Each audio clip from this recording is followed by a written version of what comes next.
La mia decisione di candidarmi alla Regione è stata determinata da una serie di situazioni che hanno innescato in me un entusiasmo per partecipare nuovamente attivamente alla cosa pubblica.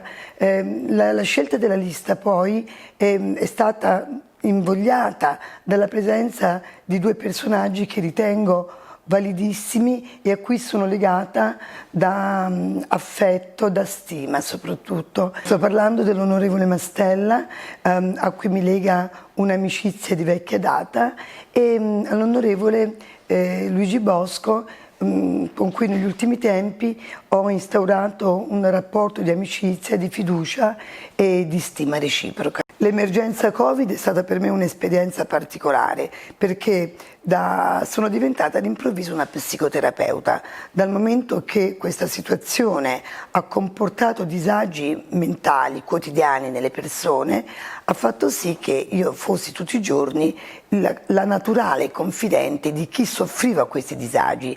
In particolar modo, sembrerà strano, ma l'allontanamento dal lavoro è stato sofferto.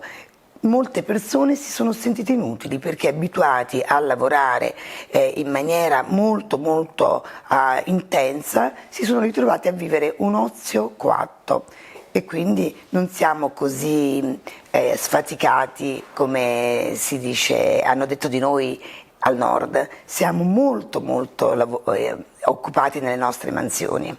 Convergere al centro-sinistra è dipeso anche dall'ammirazione che ho provato e che provo per il governatore De Luca, il quale in maniera quasi sorprendente è riuscito a gestire la situazione emergenza Covid con estrema disinvoltura e estrema capacità.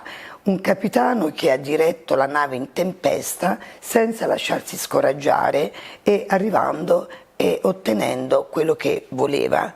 Noi dobbiamo ringraziare anche lui se la Campania non è stata vittima di questa pandemia. Lo è stata, ma in piccola parte, è stata soprattutto spettatrice. Nelle regionali del 2010 fui la prima eletta della mia lista, ma non scattò il seggio. Stavolta affronto questa avventura con maggior consapevolezza, cercando di non ripetere gli errori fatti la scorsa volta. E poi c'è una dose di entusiasmo che sono sicura mi porterà lontano. Anche perché confido nei voti della mia gente, coloro i quali mi hanno sempre sostenuta anche in periodo ex elettorale.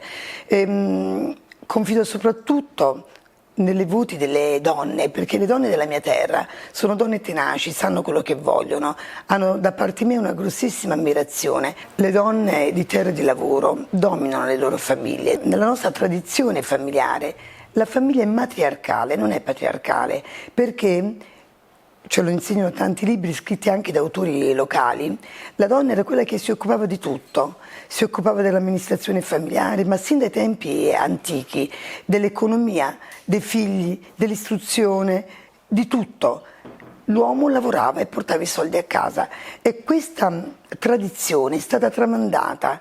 Anche le nostre donne, quelle dell'epoca moderna, della nostra terra, si comportano alla stessa maniera e cadono tante volte ma si rialzano altrettante volte.